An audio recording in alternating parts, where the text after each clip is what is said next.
Now, more stories, insights, and analysis of Illinois policy and politics. This is Illinois Rising, presented by the Illinois Policy Institute. Once again, your host, AM 560's Dan Proft.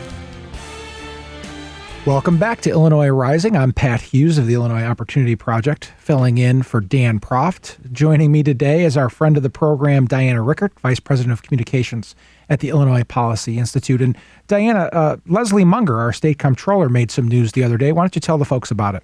So Comptroller Munger did a press conference on Wednesday, and she said that because the state doesn't have a budget and because the finances are in such disarray, there's not enough money to make the pension payment in November. So there's $560 million that is not going to go into the pension fund. And this is on top of the stories about how, Illinois can't pay certain social service agencies, or the really popular one these days is how the Illinois lottery can't pay anybody who wins more than $600. And I have to throw in a story here. I kind of got a chuckle about the lottery because last night as I was driving home on the Edens, I passed 3 billboards advertising the Illinois lottery. And those are not cheap to buy a billboard on the Edens during rush hour. And so I thought about, gosh, they really have to talk about their priorities over there if they're still advertising the lottery that they can't pay out.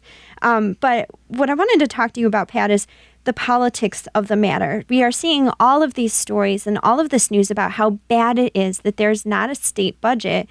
Is this really bad for Illinois, or is there a way that this is good? I think it's good. First of all, I think if you win the lottery and you get your $600, you can pay for the bowling tax or the golf tax. So at least you have that to look forward to. You're not going to get your big dollars. A lot of folks are saying that the fact that there's this giant impasse between Mike Madigan and Bruce Rauner, that's showing sort of weakness of the governor not being able to get something done. That's absolutely not true.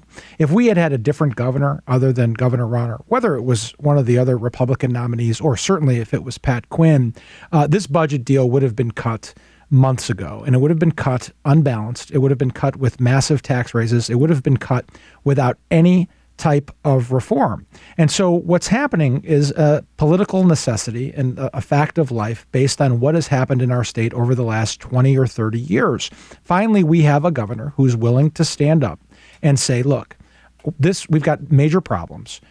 If you allow certain reforms, we can talk about, for example, a tax increase, but if we're not going to have structural reforms to our economy, if we're not going to have structural reforms to how we do business, on pensions, on everything else, then we're not going to have a deal. And he's sticking to that. And this is a political watershed moment in the state of Illinois because the business as usual has stopped. And the business as usual has gotten us billions and billions and billions and billions, and I can go on saying billions, in debt.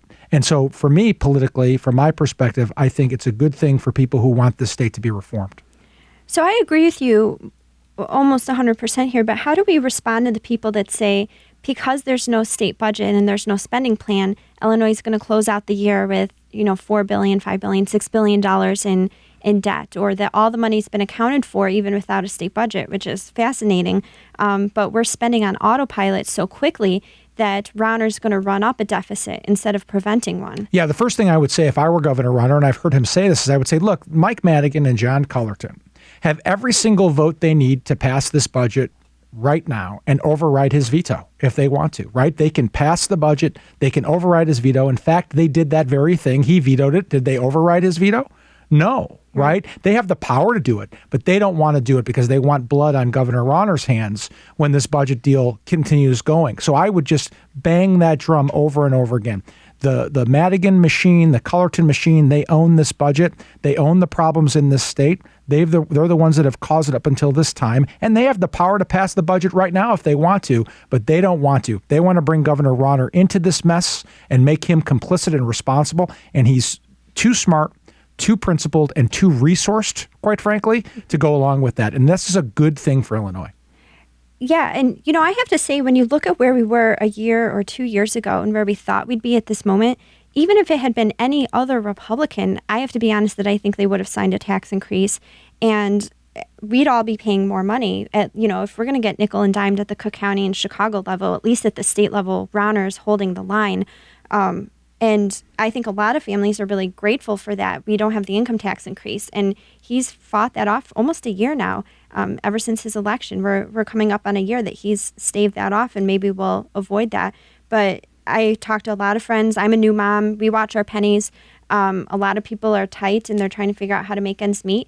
And they're glad to have the extra few $100s, few $1,000s in their pocket because Governor Rauner refused to sign a tax increase budget.